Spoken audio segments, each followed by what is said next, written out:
Hello YouTube, this is the D.B.T Gamer Show, episode 96, part 2. Today I'm reviewing Super Mario Sunshine for the Nintendo GameCube,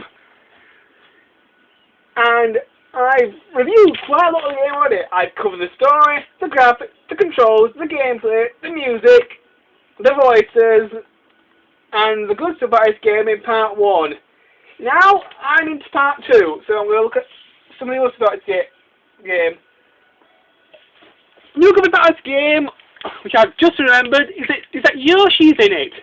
Now, unlike in Mario 64, Yoshi did nothing apart from give you a shitload of lives.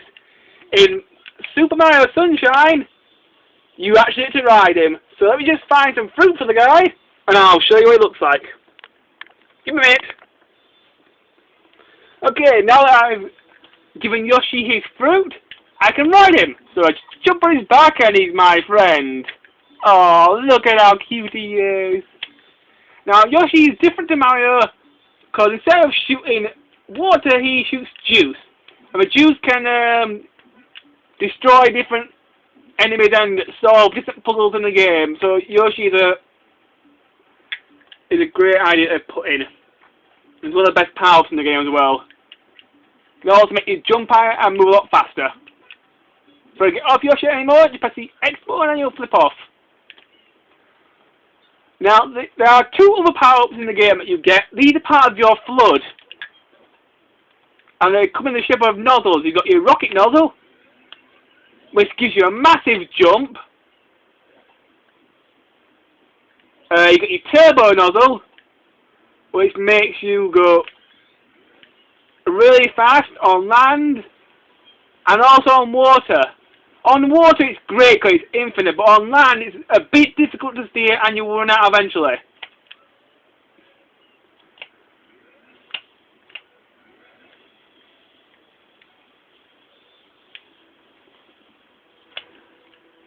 The power-ups themselves work really well.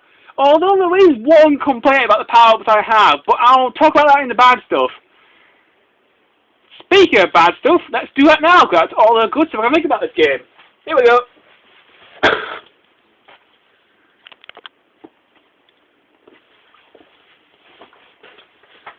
Okay, now the bad stuff about Super Mario Sunshine.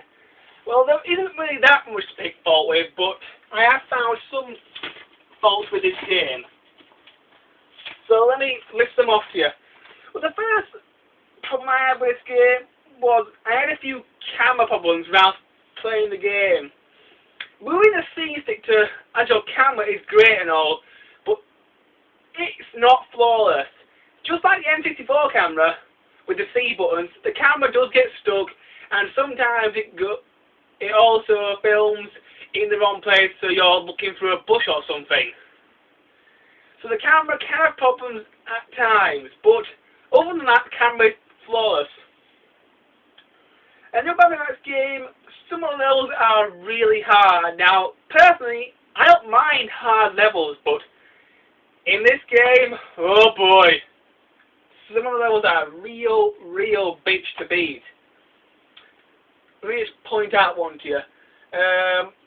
One of the hardest levels in the game is the one where you have to get this giant watermelon and roll it down this hill through several hordes of enemies, and if you touch one enemy with the watermelon explodes and you have to start all over again.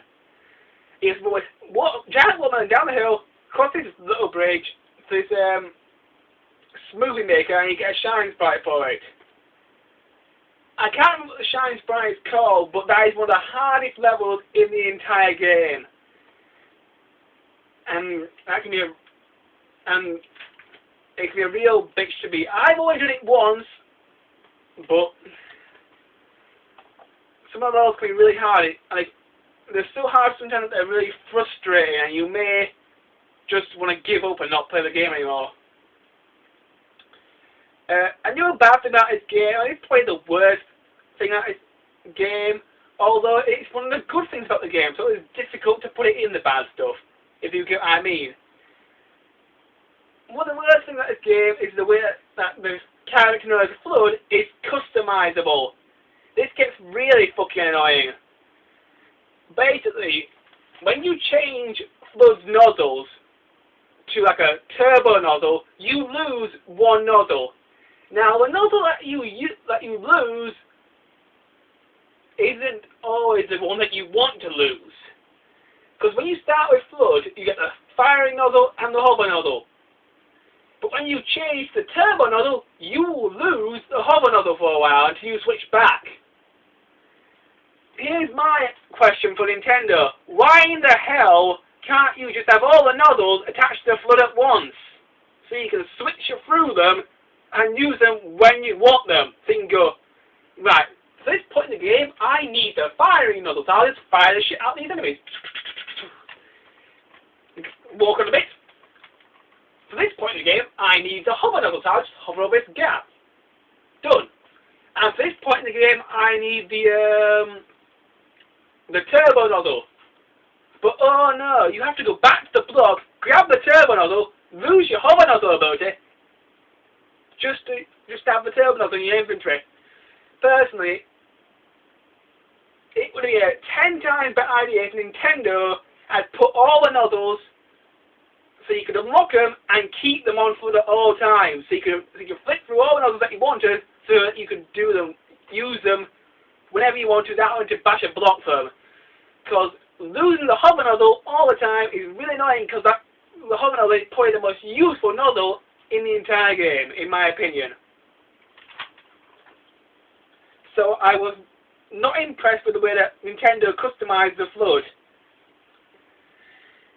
Anyway, let's rate Super Mario Sunshine. I give Super Mario Sunshine for the Nintendo GameCube a 3 out of 5. It's a really good Nintendo GameCube game. Is it worth buying? Well, if you found the 3D Mario games, I'd say yes. But it is quite hard, and the way it's set Flood up is annoying. So you get a 3 out of 5. In my next video, I will be reviewing